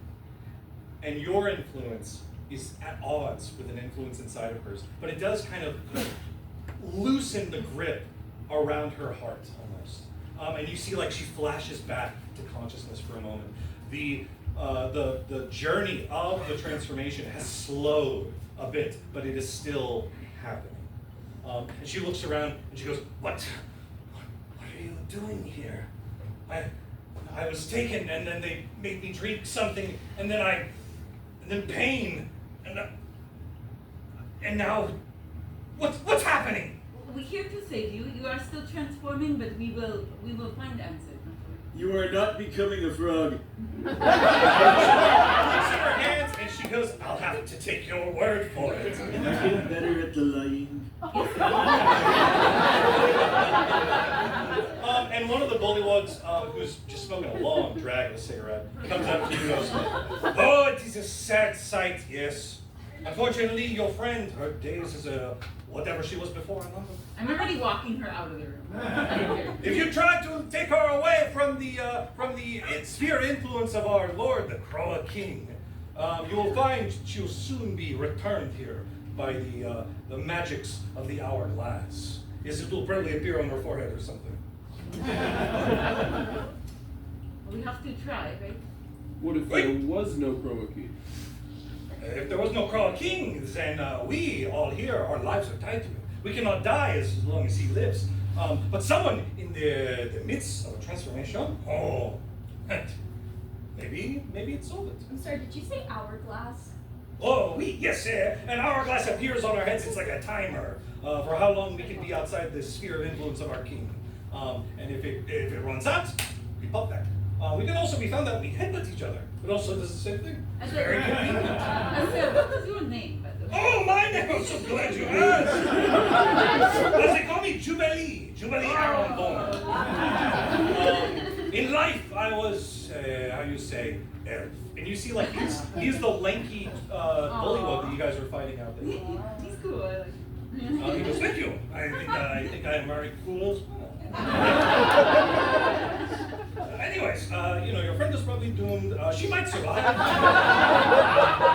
And then, she'll be just like one of us, and we drink and we smoke until the bullywug, the king, the Croa King, he commands us, and then we have to, enact his will. Go steal things, banditize people, kidnap. It's a living. We better continue on the way up. Quickly. You really going to fight the Croa King? Yes. Okay. Good luck. You're going to need it. That is very kind. Yes. Maybe we'll watch. Hey, fellas, do you want to watch them fight the Croa King? Like some of them nod in a sense, and they begin like trailing your party as you go to the big double doors. These doors you see require this time 2 hands. I have 3 just in case. And what do you do with those 3 hands? I'm gonna figure out with my own hands first how to open.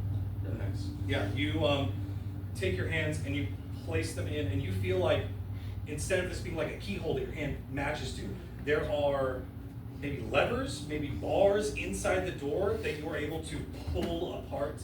And as you do, another portal kind of shimmers in front of you, and you see within the hall of the Croa King. There are people behind you. They've started a betting pool, so chances and anything like that. As you enter this chamber, you see a knee-deep, languid fog coats the ground around you. You see further in, probably like a good 40 feet away, there is a massive throne made of bark and moss, and it is surrounded, almost in a crescent, by just a mound of treasure. You see a familiar-looking chest amongst the loot. Oh, I do make sure the birds can breathe again. I just want to say it. Yes, as you leave the reverie hall, the smoke is no longer following you. You pop open those holes, your birds can breathe, and they chirp happily. Okay. You notice behind the throne itself, there is a giant mirror affixed to the ceiling at an angle. It is wreathed in vines and small branches that make figure 8s all along the edge of it, and you see that there is like a slimy swamp paste ooze dripping from the corners. It's not like the mirror. The mirror itself is not perfect. It's a little dark, it's a little obscure, but you can still faintly see your reflections in it. And then, of course, sitting on his throne is the Croa King himself. He has a giant great sword that looks jagged, rusted, and it is also oozing a little bit.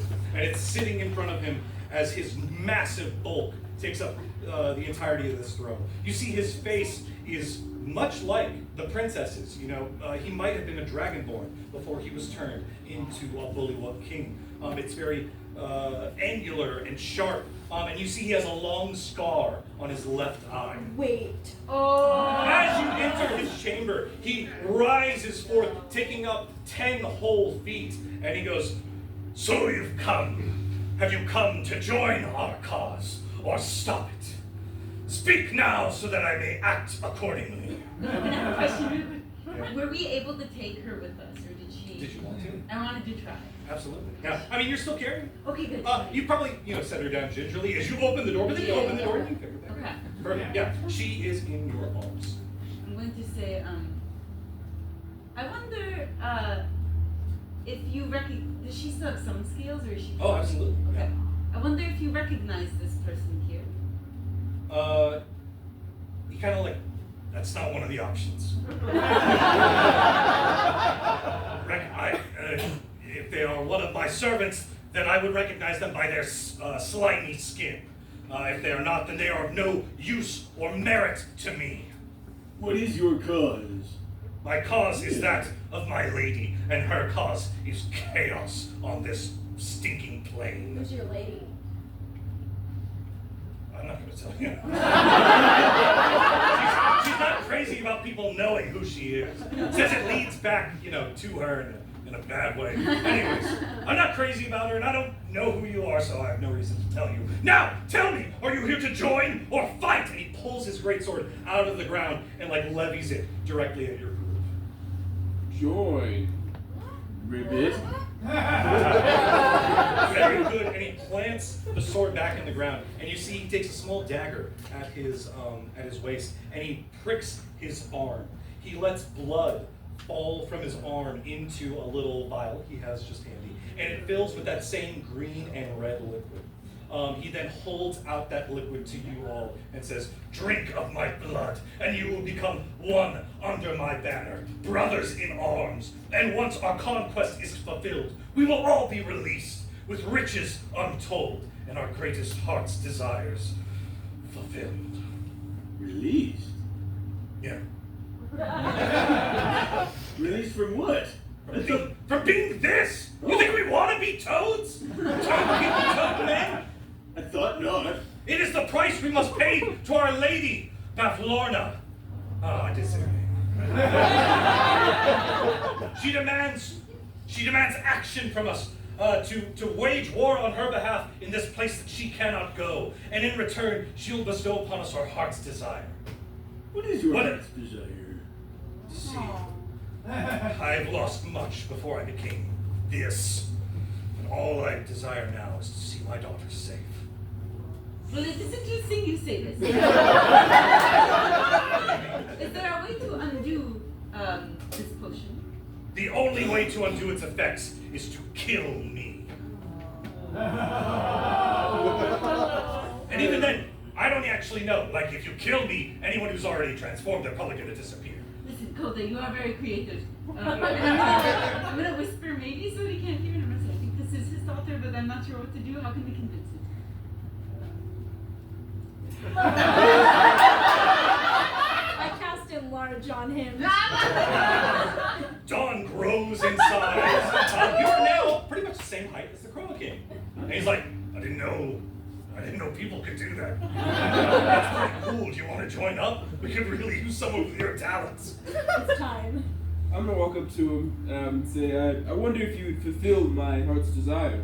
See, I wish for my hammer to hurt you very, very much.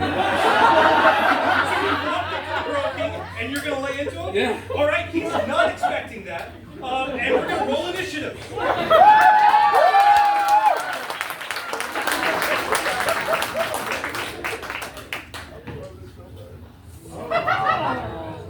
A 7. That's okay. 17.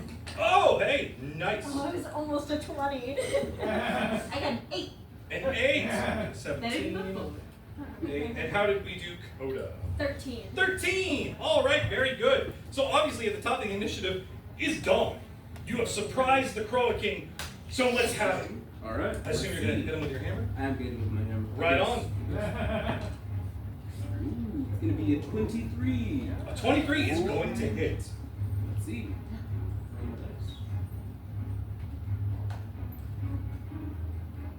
Ooh, that's gonna come out to 25 damage. Yikes! Wow! Yeah, your great hammer just smacks him across the jaw, and he takes it, and then he faces you. cracks his jaw back into place, and you see his throat sac begin to engorge as he readies some manner of attack in response. Boy. Ooh, well, Right.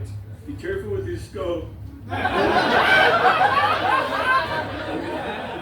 action, Dawn is going to rage. Okay. Get larger. So you go from already being quite an imposing figure to even taller as you're enraged. Excellent. Is that it for your turn? That's it for Dawn. Well, guess we get another turn because that was a surprise round. Oh, yeah. Do what you gotta do. I mean, what are you gonna do? Are you gonna hit him again? I think I might hit him again.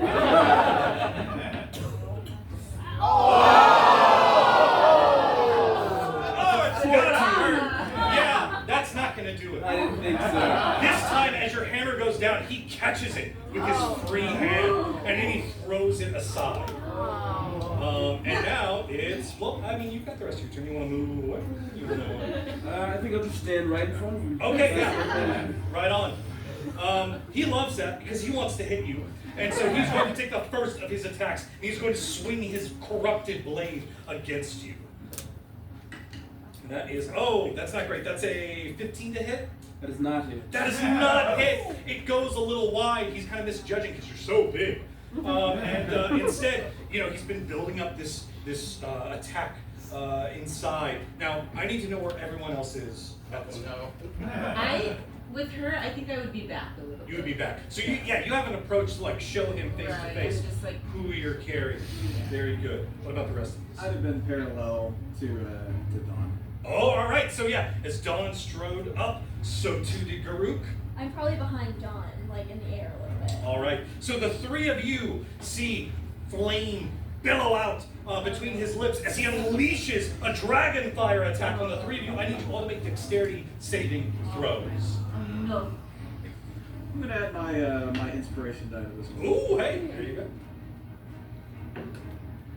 That's a good thing I did.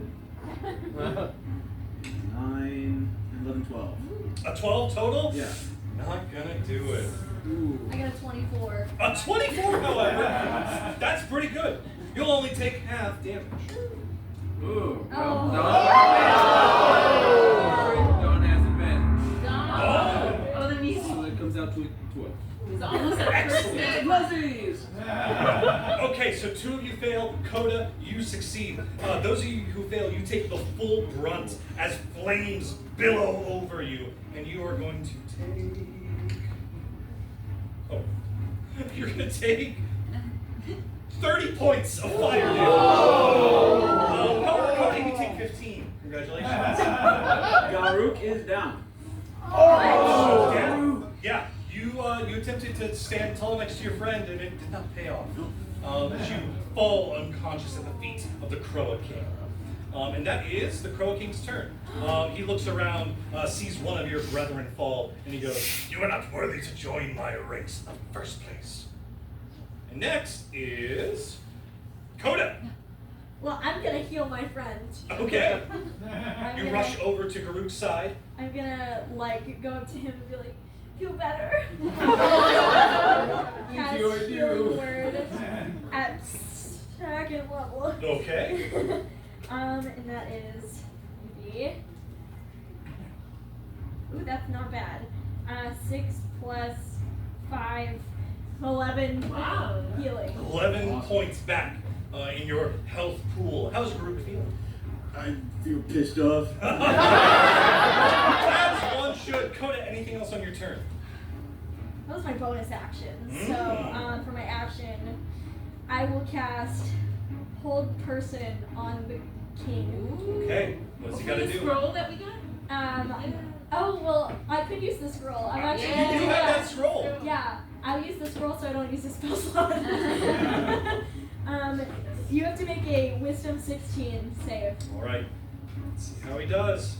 16. He fails. But you see magic kind of emanate out from inside of him. It feels like the same thing that's got a hold on the princess's heart. And it shoves off what your effect with his legendary resistance. Oh. Yeah. At least it was the scroll. Anything else for your turn? Movement. I'm not gonna be like in where he could, like cone us again. Yeah, so I will you're- fly directly up. Excellent. Yeah, you fly directly up. Bird, it is your turn. Okay. Is she still conscious? She's flitting in and out. Okay. I'm gonna say, She doesn't really know. She hears the battle. She's like, "What's going on?" Princess Lyra, I think we have found your father, and he has become one of you. And What? Can you say something that only he would know? Say something only my father would know. That he would recognize, maybe. It's me, your little Lyra, Papa. What? And you're kind of far away from him. Go. Her voice is weak. Do you want to do anything? Maybe help. Maybe help this reach his ears. Yeah. Okay, so here's the thing. All right. So we know that my character can speak binary, and that it's like this loud sort of metallic-y sound. Can I somehow now that I know I can shift and morph, can I make something to make her louder? And then maybe use that?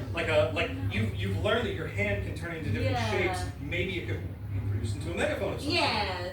Kind of utilizing other parts of your mechanized I can body. be louder, maybe. What kind of check should we do? You could give me intelligence. You could give me a dexterity check. Intelligence it is. Intelligence it is, as you attempt to alter the very being of your body to suit a purpose. Heck yeah. Oh, 15 plus 2, 17. Yes. Maybe you almost make something that we would recognize as a mic in your hand. And her voice is amplified through your mouth. As she says, Lyra, it's me, your little Lyra puppy. And you see something go over the Bullywug Crow King's eyes. Flash of recognition.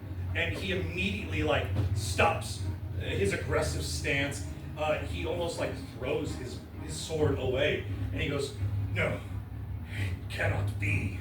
But it's not his turn yet. It's Dawn's turn. Maybe don't attack for now. I know it's hard. I will fight the temptation. Ooh, it's hard. Yeah, it's gonna be tough. So I won't hit him this time. Okay. Wow. You just won't hit him? Do you do anything else? I think I'll try and shove him a little closer to his daughter. Nudge. He's moving past you, and as he does, you maybe push him. Right, and away from the sword. And away from the sword. Yeah. Great idea. As we come up to the top of the initiative, it is Garuk's turn first. Okay, I get myself off of the ground. Thank you, friend. Shalasha. And as that, I'm casting a 3rd level mass healing word. Whoa. The entire party, including the Crow King. Oh, okay. And how much will everybody be feeling good heal? They'll get 2 good feelings. It's not everybody.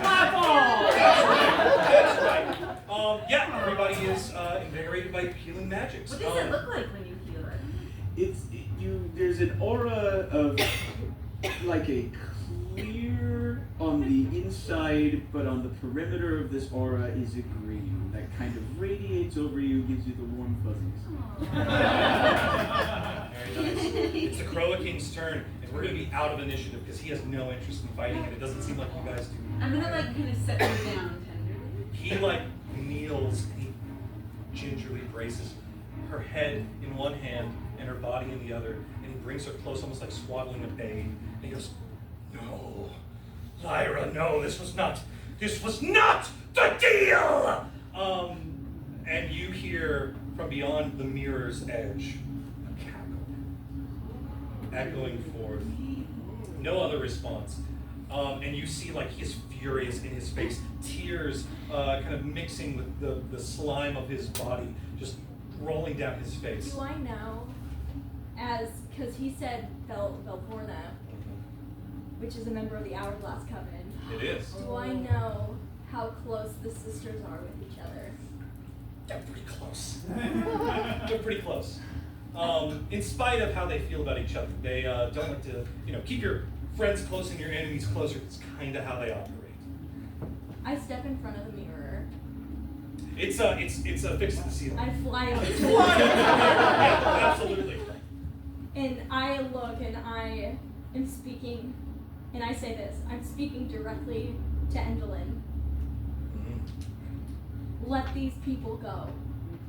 You hear that same cackle emanate again, and you see. Oh yeah, that's nice. You see a figure, a silhouette, come closer to their side of the mirror until you see features. You see this old green hag, balding hair draping down in knotted, nasty little strands. You see beady, massive, well, I guess not massive and beady. Massive yellow eyes peer out at you with this crooked, yellowish smile. She goes, I'm sorry, sweetie. Old End isn't here, but don't worry. Auntie Bav will take care of you. What do you want? And she reaches through the mirror, and a hand goes from 2D to 3D Coda. and reaches out at you. I need a dexterity save. Oh, she's gonna go.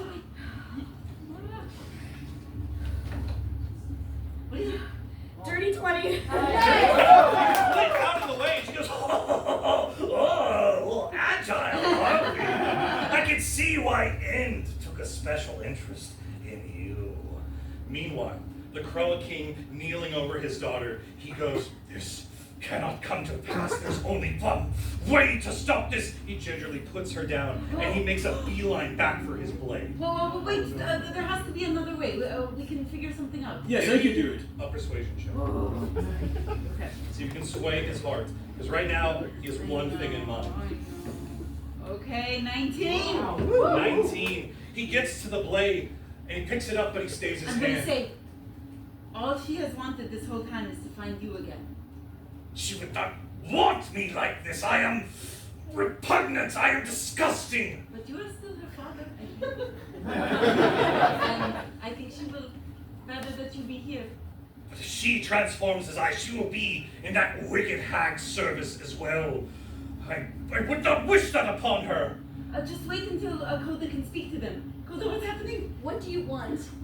What do I want? Oh, that's a long list, sweetie. But at the moment, I was thinking of using these little toys that I've amassed in the mundane plane. Maybe to wreak a bit of havoc. Maybe find a few pretty things and bring them back for old Auntie Bav. And maybe shove it in my sister's noses how I got prettier things than they do. If you want a toy, and you want to show your sister that you're better, then why don't you take me? She wants me anyways. Wait. Are you offering your services to me of your own accord? If you return them to the way that they were. And the rest of them? Everyone goes back. She rubs her chin, and you can see like she's got little hairs poking out. She plucks one of them and like, No! I think you've got yourself a deal. Coda, think about what you're doing Coda, here. what do you do? I look at my friends. And it's a tear.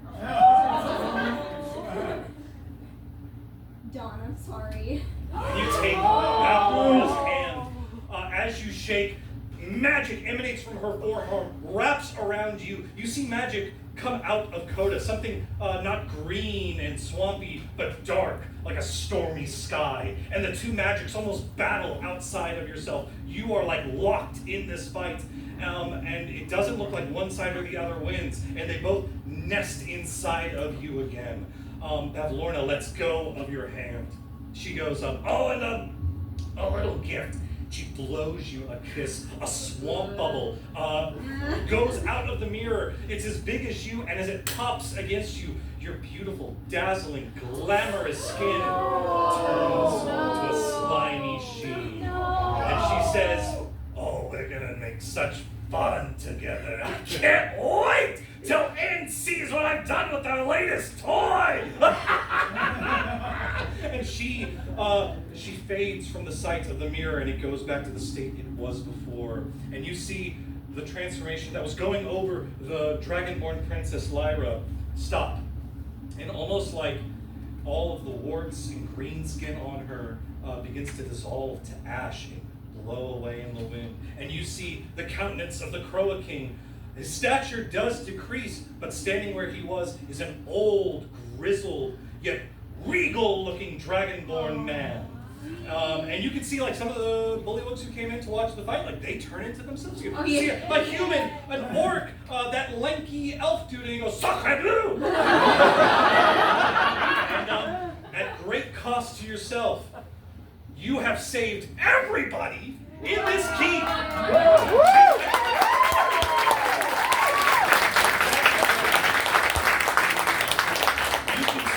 The king turns to you and he says, "You have done a great service to me, my daughter, and all of these poor souls who found themselves at Lorna's clutches. I cannot imagine what she has planned for you, what she will force you to do. But if you ever need aid of me or these men," and he goes to a knee and bows to you, "you need only ask." And with that, we'll end our session, everybody.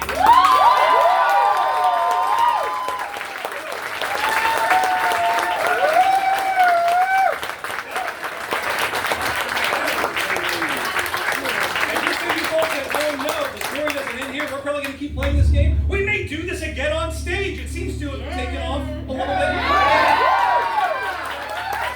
want to thank you all for coming out.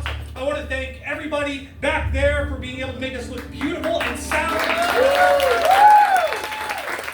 want to thank Theater Up the Square for allowing us the space and the stage to do what we're doing here. And one big thank you to my players. This would not be nearly worth watching if it was not for you all.